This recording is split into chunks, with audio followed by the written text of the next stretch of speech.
Assalamualaikum warahmatullahi wabarakatuh. Di sini saya akan mempresentasikan tentang manajemen pemasaran komoditas mangga. Sebelumnya, saya akan memperkenalkan diri terlebih dahulu. Perkenalkan, nama saya Karina Melekananda, NIM 180 321100099. Di pembahasan saya kali ini ada 6 judul. Yang pertama yaitu lokasi pasar, yang kedua hasil wawancara, yang ketiga kuesioner, yang keempat hasil kuesioner, yang kelima jurnal acuan, dan yang keenam analisis SWOT. Yang pertama yaitu lokasi pasar. Lokasi pasar berada di Kecamatan Bungkal, Kabupaten Ponorogo. Komoditas yang saya ambil untuk penelitian ini adalah komoditas mangga yang dijual di Pasar Bungkal. Berikut merupakan denah dari Pasar Bungkal. Kedua yaitu hasil wawancara. Wawancara saya lakukan dengan responden beberapa pedagang mangga yang ada di Pasar Bungkal. Kesimpulannya yaitu banyak kendala yang dihadapi oleh penjual ketika menjual mangga. Di antaranya, yang pertama yaitu penjualan menurun 35% dari biasanya dikarenakan pandemi. Yang kedua, tidak semua buah laku dalam satu hari, butuh berhari-hari agar laku semua. Yang ketiga, mangga biasanya hanya tahan 3 hari atau lebih, setelah itu bisa membusuk. Yang keempat yaitu penjual mengaku tidak banyak mendapat keuntungan. Tetapi ada keunggulannya tersendiri dalam memperdagangkan mangga, di antaranya yang pertama yaitu banyak peminatnya. Yang kedua, komoditas buah yang paling laku di pasar pada saat ini yaitu komoditas mangga. Yang ketiga yaitu persaingannya tidak terlalu banyak. Yang keempat, berani berjualan dengan jumlah yang banyak. Yang kelima, harga cenderung paling stabil di antara buah lainnya. Yang ketiga yaitu kuesioner. Total ada 8 pertanyaan pokok dan 3 pertanyaan sederhana yang umum ditanyakan, yaitu diantaranya nama, asal, dan apakah responden pernah berbelanja di Pasar Bungkal. Lalu sisanya adalah pertanyaan pokok, yaitu yang pertama, apakah responden pernah membeli mangga di Pasar Bungkal, dan pilihan pertanyaannya yaitu yang pertama tidak pernah atau pernah. Lalu selanjutnya yaitu seberapa sering. Yang selanjutnya yaitu pertanyaan seberapa sering responden membeli mangga. Lalu seberapa banyak biasanya responden membeli, mengapa responden membeli mangga, lalu apakah menurut responden masa pandemi mempengaruhi harga mangga, lalu ada apa pengaruh masa pandemi dengan jumlah responden dalam membeli mangga. Yang terakhir yaitu apakah harga naik mempengaruhi pembelian mangga yang dibeli oleh responden. Selanjutnya yaitu kesimpulan kuesioner. Untuk total dari jawaban responden itu ada 11 tanggapan, dan hasil keseluruhan kuesioner respondennya berasal dari Ponorogo. Untuk pertanyaan pertama, apakah responden pernah berbelanja di Pasar Bungkal? Dari 11 tanggapan ada 90,9% menjawab pernah dan 9,1% menjawab tidak. Untuk pertanyaan selanjutnya yaitu seberapa sering responden membeli komoditas mangga. Dari 11 tanggapan 81,8% menjawab jarang, 9,1% menjawab sering, dan 9,1% lainnya menjawab tidak pernah. Untuk pertanyaan selanjutnya yaitu apakah responden pernah membeli mangga di Pasar Bungkal? 81,8% menjawab pernah dan 18,2% menjawab tidak pernah.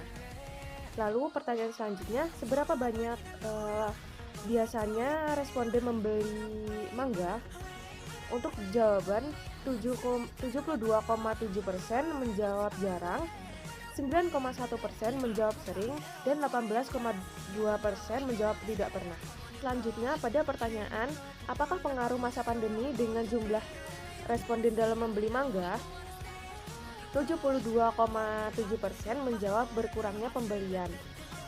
27,3% tidak berpengaruh.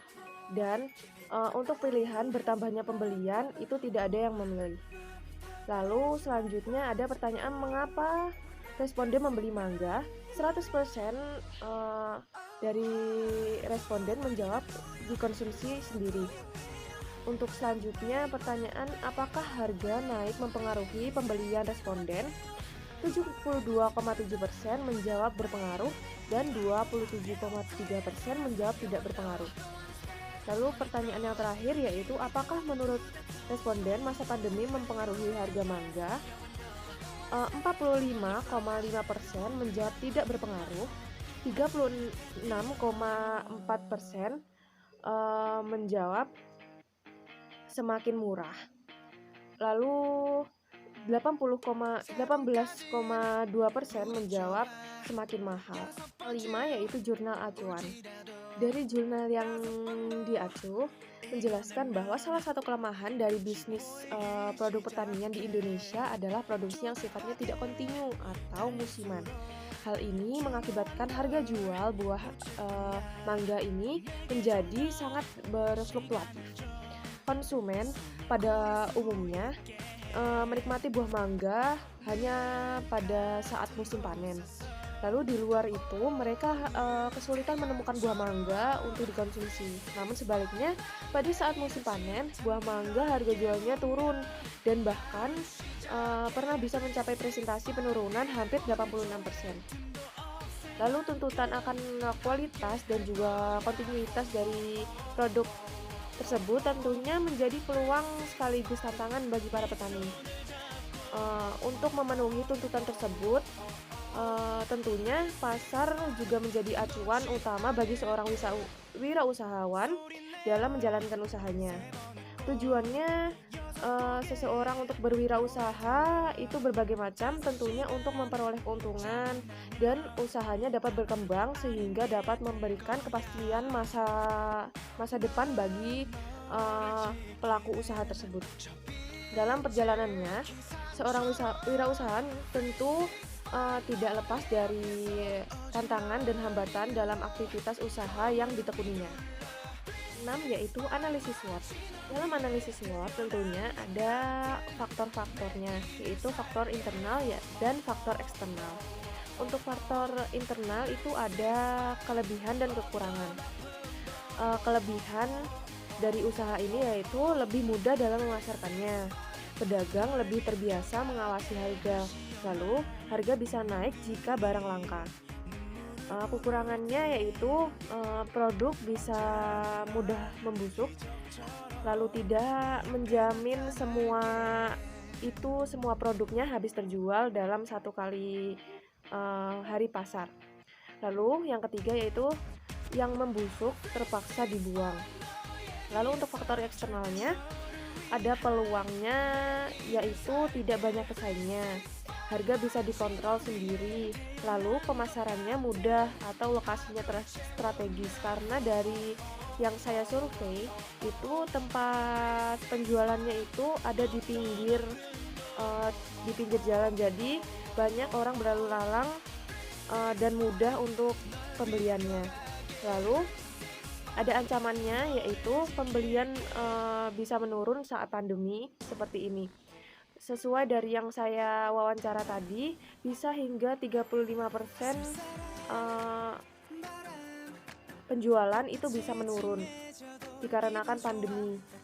Lalu yang kedua yaitu pembeli sering menuntut kualitas produk tetapi harganya miring. Terima kasih dan sekian presentasi dari saya. Semoga hal ini dapat bermanfaat bagi kita semua. Billahi taufiq wal hidayah wa ridho wal inayah. Wassalamualaikum warahmatullahi wabarakatuh. 옆자리 아저씨 누구랑 통화하는지 모두 너무 바빠 해 나도 너 생각하느라 너무 바빠 Life is so